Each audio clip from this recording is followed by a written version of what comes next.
What is, in your definition, what is power? I was really compelled when you're talking about the evolutionary roots of power, but like at its essence, what is power? It's not what you think it is. It's not, you know, Vladimir Putin or presidents or Biden or all these political figures and these big games. Power is a feeling. It's an essence. It's an emotion. It's a human need and desire.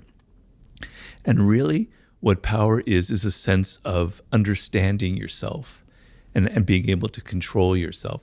So the way I look at it, I like to look at it not through the lens of great power politics, but as an average, everyday human being here in the United States or in England. The feeling that you have with your children, with your spouse, with your colleagues, the people who work for you, the sense that you have no control, that you can't influence them with your ideas, that you can't get them to maybe, soften some of their ugly behavior if they have that you can't get them interested in helping you with a project or whatever, is the most miserable feeling a human being can have. Malcolm X had a quote that I love, which is, absolute power corrupts, but absolute powerless corrupts even more. I'm butchering it, but that was the gist of it. The feeling of powerlessness is actually more corrupting than the feeling of having a lot of power. It turns people into being passive aggressive, into playing all kinds of weird games, negative games to get power. You want to feel that you have a degree of control over events in your life, over people, over your future. And that to me is what power is, right? And so some of that involves these games that I mentioned in there, and some of it goes beyond the 48 laws of power, which I've tried to indicate in my other books. But it's the sense that I'm not helpless in this world. I remember when I first entered the work world as a very naive college graduate with all these ideals and things I'd read, because I studied literature and languages, going, man, this is weird. People are playing all these kind of games. I'm in over my head.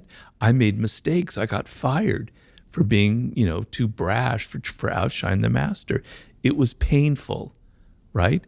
And so learning, you don't have to use the laws of power. I don't advocate crushing your enemy totally. I hope I don't have any enemies ever that I need to crush ever. You just need to know these things so that when you enter the work world, you're not naive, you're not stupid, you don't make the same kind of mistakes that I made. You spare yourself the pain. You understand the most fundamental thing about human nature. People have egos. Even your boss has an ego. You think he or she doesn't because they're powerful. They're even more insecure than other people. You need to be aware of these things so that you don't inadvertently make them feel insecure and suffer the consequences. So that's sort of my idea of power that I was trying to describe there. The way you describe it is more of a sort of intrinsic force perception of yourself. When people think of power, they think of having control over others or their influence over others, but you've kind of made it more of a internal force.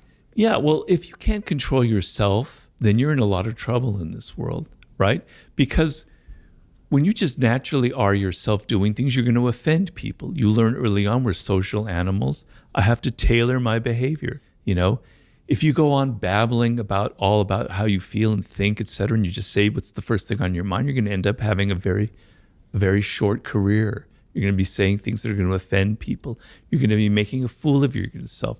You're going to be saying things that you end up regretting, right? So you have no self-control.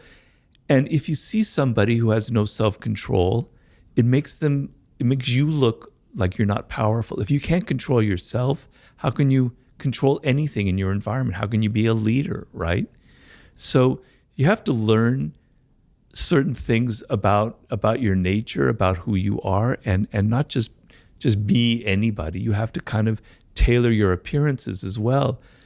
Because for good or for bad, I'm a believer in looking at the human animal without shame and embarrassment, just as we are, right? And appearances matter. It's the animal part of our nature. We judge people by how they appear, how they dress, their tone of voice, their body language, et cetera, et cetera. It would be, in an ideal world, we wouldn't judge people by appearances. We would just judge them by what's inside of them. Yes, I agree with that. But that we're not ideal. We're not descended from angels. We're descended from primates. So you have to understand that appearances matter. And this is part of the game. And so you have to control your appearances a little bit. You have to tailor it. You have to be a bit of actor in this world, on and on and on. You know, these are things that people don't like to admit about ourselves. We like to think that we're much more idealistic, that these things really don't matter in the end. And I wish it were that way, but it's not. And so I'm a bit more of a realist when it comes to things like that. But yeah.